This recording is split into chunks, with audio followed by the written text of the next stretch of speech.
Welcome to Bennett's Bike Social. Welcome to a stunning southern Spain. We're at the Andalucia racetrack. Just over there is Almeria. And welcome to Ducati's new Streetfighter V4S. So quite, on the face of it, you don't think there's that many changes, but when you get into it, there's quite a lot. So you've got the different swing and arm position, you've got new electronics, new rider modes, new fork settings. So it's all kind of been tweaked, taking stuff from the Panigale to improve the Streetfighter. And we're just about to head out on track, and I'll try and give you an update.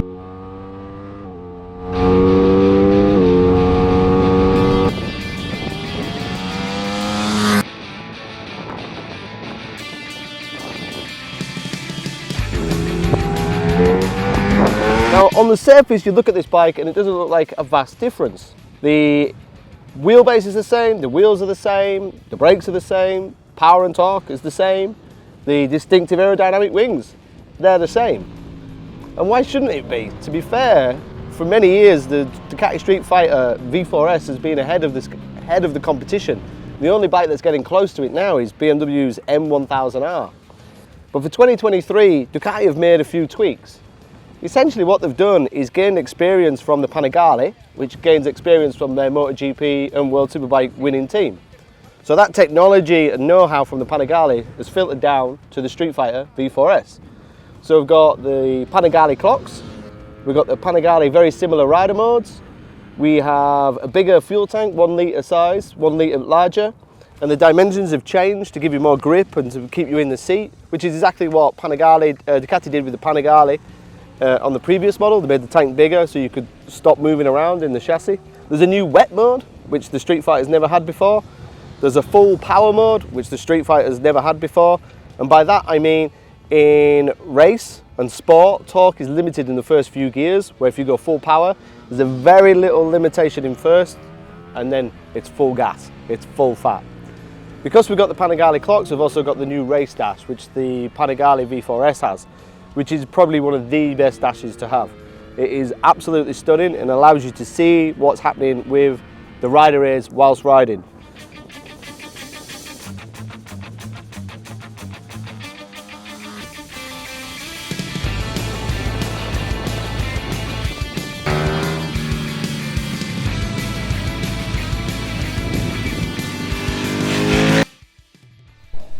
Just going to give you a little walk around of the new Panigale V4S, which is new for 2023 in this new livery. The model next to us has got the aftermarket exhaust on, which sounds stunning.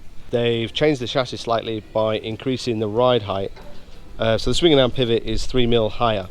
So that puts a different weight balance to it, and it gives it less ability to wheelie and gives it more traction coming out of corners. They've also changed the electronics, so the suspension is electronically adjustable via O-lins, so in every mode the suspension is stiffer. There's a new Panigale inspired, well it is the Panigale dash, it's taken straight from the Panigale and it is stunning. This is in, hopefully, that's in the race mode, so that's the new race dash.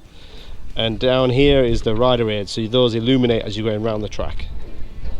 So the suspension is stiffer, we've got the difference on the ride height, the wheels are the same as the last year's V4S, the wheelbase, swing and arm, mainframe is the same, exhaust is different. In terms of electronics, have all been revised because the bike operates differently because the chassis has changed, and they've also taken the electronics from the Panigale. And obviously available in these stunning new looks. So it's all little tweaks.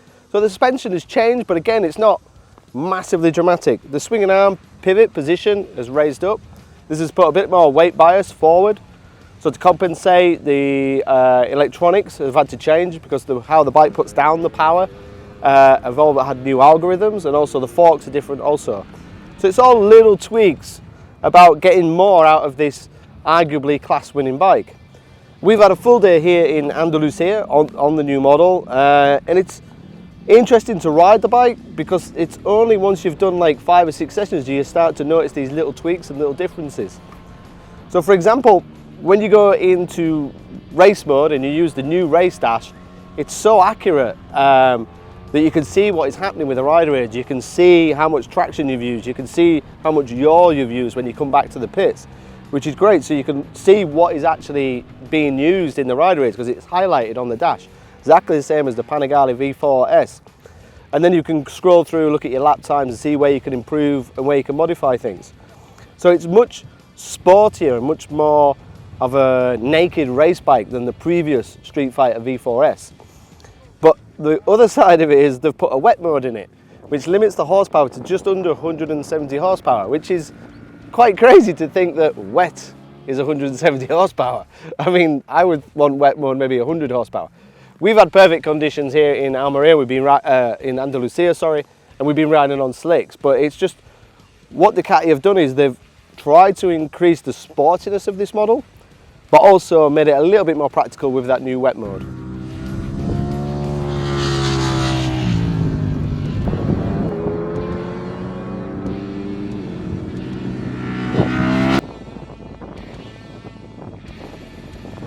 To summarise, with the V4S, you've got the new colours, you've got the new electronics, you've got the new styling, it looks a little bit different, but it's not a massive step. But then again, it really didn't need to be a massive step. A few years ago, we did the group test with this model against the competition.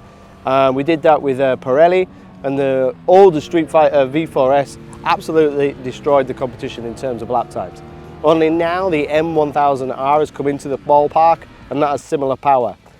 But this bike is phenomenal on track. Ducati have made it even sportier than it was before. The lap times the test riders are doing around this track is phenomenal, considering this is a bike that has an upright riding position. I can fit the optional pegs and pillion seat, I can flick it into a wet mode, I can ride it all year round, and I can ride it on the road. There's a little bit of argument of how much power do you really need, because it's over 200 brake horsepower from a naked bike, and at 250 kilometers an hour down the back straight here, it's ripping your arms out. But what a phenomenal machine.